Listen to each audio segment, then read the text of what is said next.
ठाण्यातील आरक्षित उद्यानांचा राजकारण्यांनी घेतला घास. शिवाजीनगरमध्येच 5 उद्याने गिळंकृत. मलनिस्सारण टाकीच्या जागेत इमारतीचा घाट. मुंबईलगत वेगाने वाढणाऱ्या ठाणे शहरात आबालवृद्ध नागरिकांना विरंगुळ्यांसाठी उद्यानेच नसल्याची धक्कादायक बाब समोर आली आहे. शिवाजीनगर येथील ठाणे महापालिकेने उद्यानासाठी आरक्षित केलेले 17,200 मीटर क्षेत्रफळाचे 5 भूखंड राजकारण्यांनी आणि लोकप्रतिनिधींनी गिळंकृत केले असून म्हाडा कॉलनीतील मलनिस्सारण टाकीच्या जागेत चक्क समाज मंदिराच्या इमारतीची घाट घातल्याचा भंडाफोड भाजपचे प्रदेश कार्यकारिणी सदस्य तथा ठाणे जिल्हा हाऊसिंग फेडरेशनचे अध्यक्ष सीताराम राणे यांनी शुक्रवारी एका पत्रकार परिषदेत केला. तसेच या आरक्षित जागांवर उद्याने उभारली नाही तर न्यायालयात दाद मागण्याचा इशारा सीताराम राणे यांनी दिला आहे. वर्तकनगर उपनजीक असलेल्या शिवाजीनगर या परिसराचे एकूण क्षेत्रफळ 1 लाख चौरस मीटर असून येथील लोकसंख्या अंदाजे 8,000च्या घरात आहे. मात्र रहिवाशांना विरंगुळ्यांसाठी तसेच लहान मुलांना खेळण्या बागळण्यासाठी एकही उद्यान उपलब्ध नसल्याची धक्कादायक बाब भाजपच्या सीताराम राणे यांनी उघडकीस आणली आहे. म्हाडाच्या मंजूर विकास आराखड्यात शिवाजीनगरमधील गणेशनगर येथे 6,080 चौरस मीटर, शिवाजी विद्यालयाशेजारी प्रत्येकी 8,000 आणि 2,000 मीटरचे 2 भूखंड, शेळकेचाळ शिवाजीनगर म्हाडा कॉलनी येथील 2,700 चौरस मीटर आणि जय भवानी सोसायटीच्या बाजूला 353 चौरस मीटरचा भूखंड असे एकूण 5 भूखंड मिळून 17,000 चौरस मीटरपेक्षा जास्त जागा उद्यानासाठी आरक्षित होते. मात्र चलाख राजकारण्यांनी आणि लोकप्रतिनिधींनी या ठिकाणी अनधिकृत झोपडपट्टी वसवून तसेच समाज मंदिराच्या नावाखाली इमारती उभारण्यात येत असल्याचे सीताराम राणे यांनी सांगितले. ही जागा म्हाडाची आणि हे शिवाजीनगर पूर्णपणे म्हाडाची वसाहत आहे. महानगरपालिका ठाणेमध्ये महानगरपालिका व्हायच्या अगोदर हा लेआउट मंजूर झालेला आहे आणि या एक लेआउटमध्ये जवळजवळ 17,300 चौरस मीटर म्हणजे जवळपास 4.5 एकरची जागा गार्डन असेल, मैदान असतील यासाठी मोकळी ठेवली होती. दुर्दैवाने त्यापैकी एक गार्डन आता लोकांसाठी, मुलांसाठी याच्यासाठी शिल्लक नाही.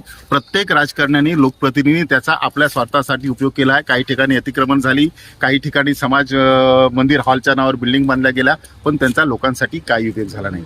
गेले 25-30 वर्ष शिवाजीनगरच्या मुलांसाठी कुठलंही मैदान, ज्येष्ठ नागरिकांसाठी कुठलंही गार्डन, रिझर्वेशन असून सुद्धा या लोकप्रतिनिधी शिल्लक ठेवलेले नाही. सुदैवाने लोकांच्या की ही जी ड्रेनेजची सेप्टिक टँकची जागा आहे ती म्हाडाच्या मालकीची आहे आणि सुरुवातीला महानगरपालिकेची योजना नसल्यामुळे ही म्हाडाची स्वतंत्र सेप्टिक टँकची योजना होती. महानगरपालिकेने ती योजना आखल्यानंतर हे आता बंद स्थितीत गेली 10-15 वर्ष आहे आणि या मोकळ्या जागेवर आता इथल्या लोकप्रतिनिधींचा, आमदारांचा डोळा गेलेला आहे आणि म्हणून त्यांनी आचारसंहिता लागण्याच्या पूर्वी बेकायदेशीरपणे कुठलीही मंजूर न घेता नारळ फोडलेला आहे आणि तो समाज मंदिर नावाची बिल्डिंग बांधण्यासाठी आहे आणि म्हणून इथल्या नागरिकांचा त्यासाठी तीव्र विरोध आहे. तीव्र विरोधासाठी लोकांचा वैयक्तिक स्वार्थ त्याच्यामध्ये काही नाही. तर एवढ्या अख्ख्या शिवाजीनगरमध्ये कुठेही ज्येष्ठांसाठी किंवा लहान मुलांसाठी खेळण्याची जागा, ज्येष्ठांसाठी बसण्याची जागा नाही आणि त्यासाठी ही जागा फक्त ज्येष्ठ नागरिकांसाठी बसण्यासाठी असावी, लहान मुलांसाठी खेळण्यासाठी असावी, एवढंच त्यांचं प्रामाणिक आणि माफक मागणी आहे. दुसरी कुठलीही अवास्तव मागणी नाही आणि यासाठी शिवाजीनगरचे रहिवासी ठाम आहेत. त्यासाठी कुठल्याही प्रकारचे आंदोलन करायची गरज पडली तर ते करतील, कोर्टाचा दरवाजा ठोकावतील. म्हाडाकडे याविषयी आम्ही मागणी करणार आहोत. महानगरपालिका कुठल्याही प्रकारची मंजुरी देऊ नये अशी सुद्धा शिवाजीनगर वासियांच्या वतीने मागणी करणार आहोत आणि इथे कुठची इमारत होत असेल त्याला टोकाचा विरोध शिवाजीनगरच्या रहिवाशांचा असणार आहे आणि या लोकप्रतिनिधींची सगळी भूखंड गिळंकृत करण्याची जी भूमिका आहे त्याला विरोध असेल आणि शिवाजीनगरची लोक त्याला विरोध करतील.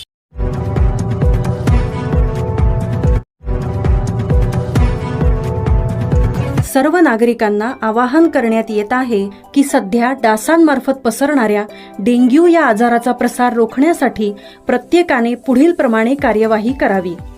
डेंग्यू आजार एडिस इजिप्ती हा डास चावल्याने होतो. या डासांची पैदास साचलेल्या किंवा साचवलेल्या स्वच्छ पाण्यामध्ये होते. 8 दिवसांपेक्षा जास्त दिवस पाणी उघडे व साचून राहिल्यास त्यात डास अंडी घालतात. अंड्यांच्या अळ्या तयार होऊन पुढे डास तयार होतात. यासाठी आपल्या घरातील पाणी साठे, उदाहरणार्थ बॅरल्स, पिंपे, टाक्या, हौद, रांजणे इत्यादी दर आठवड्याला रिकामे करून घासून पुसून कोरडे करून पुन्हा भरावे. 1 दिवस कोरडा दिवस म्हणून पाळावा. पाणी साठ्यांना घट्ट झाकणे बसवावीत किंवा जुनी साडी, चादर, धोतर यांनी बांधून झाकून ठेवावीत, म्हणजे डास त्यात जाऊन अंडी घालणार नाहीत. घराच्या गच्चीवर, आजूबाजूला, अंगणात कोठेही पाणी साचू देऊ नये. भंगार सामान उघड्यावर टाकू नये. उदाहरणार्थ टायर्स, प्लास्टिक सामान, कुंड्या, टाकाऊ वस्तू इत्यादी. अशा सामानात पावसाचे पाणी साठून त्यात डेंग्यूच्या डासांची पैदास होते. घरातील कूलर्स, फ्रीजच्या पाठीमागील ट्रे हे देखील वेळोवेळी कोरडे करावेत. लक्षात ठेवा, नुसत्या फवारणीने डास घनता कमी होत नाही, तर त्यासाठी डास पैदास ठिकाणे नष्ट करणे ही आपल्या सर्वांची जबाबदारी आहे. कोणताही ताप अंगावर न काढता जवळच्या शासकीय रुग्णालयात मोफत औषधोपचार घ्या. अशा प्रकारे नागरिकांनी सहकार्य केल्यास डेंग्यूचा प्रसार रोखणे सहज शक्य आहे.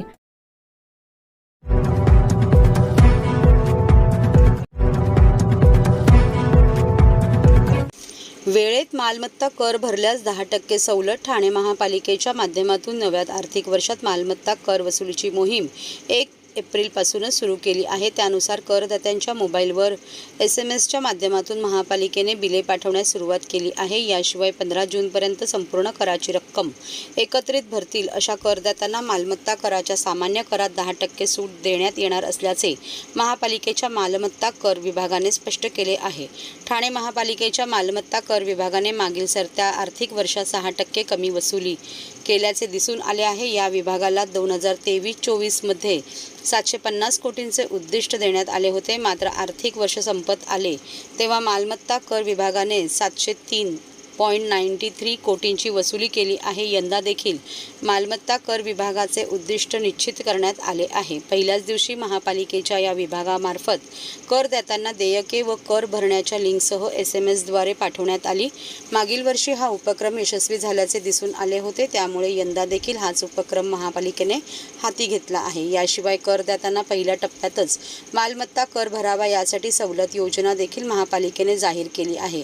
त्यानुसार जे करदाते 2024-25 या आर्थिक वर्षाच्या मालमत्ता कराच्या देयकातील पहिल्या 6 महिन्याच्या मालमत्ता करासोबत दुसऱ्या 6 महिन्याचा मालमत्ता कर अशी संपूर्ण कराची रक्कम एकरकमी 15 जून 2024 पर्यंत महापालिकेकडे जमा करतील अशा करदात्यांना त्यांच्या दुसऱ्या 6 महिन्याच्या देयकातील सामान्य करामध्ये 10% सवलत देण्यात येणार आहे. यानुसार 15 जूनपर्यंत रक्कम भरल्यास 10% सूट दिली जाणार आहे.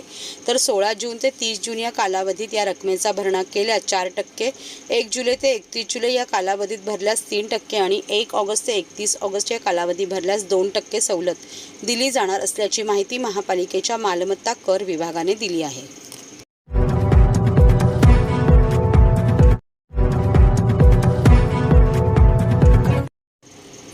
ठाणे कारागृहातील कैद्यांना प्रमाणपत्र वाटप. ठाणे कारागृहात बंदिस्त बंद्यांना कारागृह प्रशासनाने दिलेल्या विविध प्रकारच्या प्रशिक्षणामुळे कारागृहातून लाकडी वस्तू, शेती व्यवसाय यांच्यासोबतच पाककला प्रशिक्षणही देण्यात आले. सादर प्रशिक्षण पूर्ण करून परीक्षेत उत्तीर्ण झालेल्या बंद्यांना बुधवारी रोजीच्या नियोजित कार्यक्रमात बेकारी प्रशिक्षण यशस्वी पूर्ण करणाऱ्या बंद्यांना प्रमाणपत्र वितरित करण्यात आले. या कार्यक्रमात ठाणे पोलीस आयुक्त आशुतोष डुमरे यांच्या हस्ते प्रमाणपत्र देण्यात आले.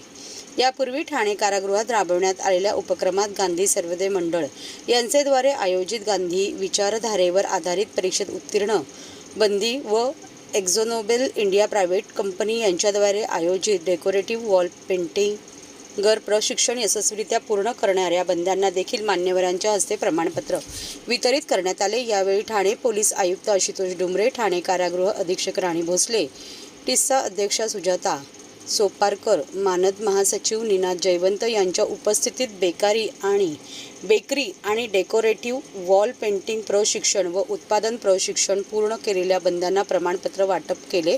तर सदर कार्यक्रमाला उपाधीक्षक DT डाबेराव, वरिष्ठ तुरुंग अधिकारी KP भवर यांच्यासह तुरुंग कारखाना व्यवस्थापक UC सोमण यांची उपस्थिती होती.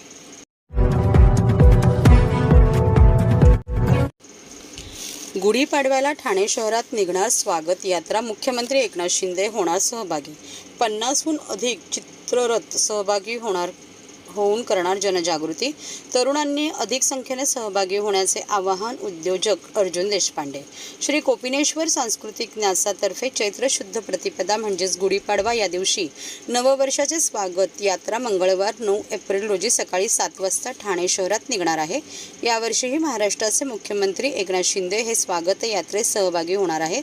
यावर्षी तरुण उद्योजक अर्जुन देशपांडे स्वागताध्यक्ष म्हणून लाभलेले आहेत.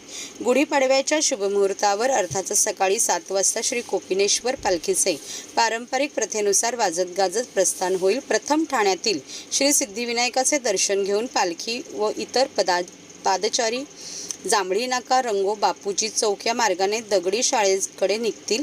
त्यावेळी तळापाळीवर उभे असलेले चित्ररथ आपापल्या क्रमानुसार पालखीबरोबर येऊन पालखीचे रूपांतर भव्य अशा स्वागत यात्रेत होईल. ही स्वागत यात्रा पुढे आराधना सिनेमा, हरिनिवास चौक, गोखले रोड पर्यंत येईल. पुढे राममारुती मार्ग, पुन्हा गाडगीळ चौक, तलावपाळी मार्गे पुन्हा श्री कोपिनेश्वर मंदिरात येईल. मंदिरात आरती व प्रसाद वाटप झाल्यानंतर कार्यक्रमाची सांगता होईल. या निमित्ताने आयोजित केलेल्या सांस्कृतिक कार्यक्रमही आयोजित करण्यात आले आहेत. आतापर्यंत सगळ्यांच्या सहकार्यातून आपण ही यात्रा संपन्न करतच असतो, पण यावर्षीचं एक वेगळं पण असं की वयाच्या 21व्या वर्षी आपलं स्वतःचं एक नाव सिद्ध केलेलं आणि जेनेरिक फार्माचे जनते श्री अर्जुन देशपांडे यांनी आपलं स्वागताध्यक्षपद स्वीकारलेलं आहे. आतापर्यंत आपण वेगवेगळे प्रयत्न युवकांनी ह्या सगळ्याशी जोडलं जावं म्हणून करत असतो, कारण आपण असं म्हणतो की जेव्हा युवकांच्या हाती आपली संस्कृती सोपवली जाते तेव्हा ते निश्चित स्वरूपाने आणि चांगल्या हातातनं पुढे जाते. आणि त्यामुळे यावर्षीचे आमचे निमंत्रक आणि आमचे स्वागताध्यक्ष हे दोनही तरुण तडफदार नेतृत्व आहेत आणि अशा नेतृत्वाच्या हातामध्ये आपली ही सगळी धुरा सोपवणं आणि त्यामुळे अशी खात्री आहे की त्यांच्या दोघांच्या माध्यमातून आपण शाळा, कॉलेजेस आणि शिवाय ठाण्यातल्या वेगवेगळ्या ठिकाणाहून जिथे जिथे युथ आहेत त्या युथनं असं आवाहन करतोय की ही सगळी परंपरा आणि संस्कृती टिकवण्याचं काम आपण करणार आहात आणि त्यांचा आदर्श आणि त्यांचं उद्दिष्ट जे आहे की ह्या सगळ्यांनी ठाण्यामध्ये एकत्रित यावं आणि भव्य दिव्य अशी यात्रा करावी, त्या दृष्टीने आम्ही सगळ्यांना आवाहन करतो. मॅडम, एकूण किती चित्ररथ असणार आहेत आणि चित्ररथांची थीम काय असणार? साधारण आपण 3 विषय दिलेले होते यावर्षी थीमसाठी. एक श्रीराम, दुसरी होती की शिवराज्याभिषेकाचा 350व्या वर्षाची सांगता आणि राष्ट्रीय संत, अशा अनुषंगाने आपण थीम दिली होती. आणि साधारण 55 ते 60 प्रत्यक्ष चित्ररथ आणि याशिवाय पायी चालणारे किंवा बॅनर्स घेऊन सोसायटींचा सहभाग असणाऱ्या जवळजवळ 15 ते 20 सोसायटी काही स्वरूपामध्ये या यात्रेमध्ये सहभागी होतील आणि काही जण प्रत्यक्ष आपल्या सदनिकेच्या बाहेर या आपल्या मार्गावरती नववर्ष स्वागत यात्रेचं स्वागत करण्यासाठी सिद्ध असतील. मला वाटतं एवढ्या 24 वर्षापासून आपण सगळ्यांचा एक्सपिरियन्सने आणि यावर्षी युथच्या नवीन कल्पनेनी आपण ही स्वागत यात्रा आपण ही पुढे नेतोय आणि आपल्या परंपरेला अजून जागृत ठेवण्याकरता आणि वाढवण्याकरता आपल्या ठाणे शहरामध्ये ही जी स्वागत यात्रा एवढ्या मोठ्या प्रमाणामध्ये भव्य दिव्य प्रमाणामध्ये आपण श्री कोपिनेश्वर देवळातनं आपण सकाळी ठीक 7 वाजता सुरू करणार आणि ती पूर्ण ठाण्यामध्ये आपण ती पार पाडणार. वेगवेगळे लोक तिथे जोडत जाणार अशी स्वागत यात्रा असणार आहे. आणि मला वाटते की माझं हे भाग्य आहे की आज 21व्या वर्षी मी या न्यासातर्फे मला तुम्ही स्वागत अध्यक्षाचा ऑपॉर्च्युनिटी दिली आहे त्याच्याबद्दल. आणि ह्याच्याकरता नक्कीच अजून मोठ्या प्रमाणामध्ये युथला, कॉमन लोकांना आपण या यात्रेमध्ये जोडायचं पूर्ण फोकस करू.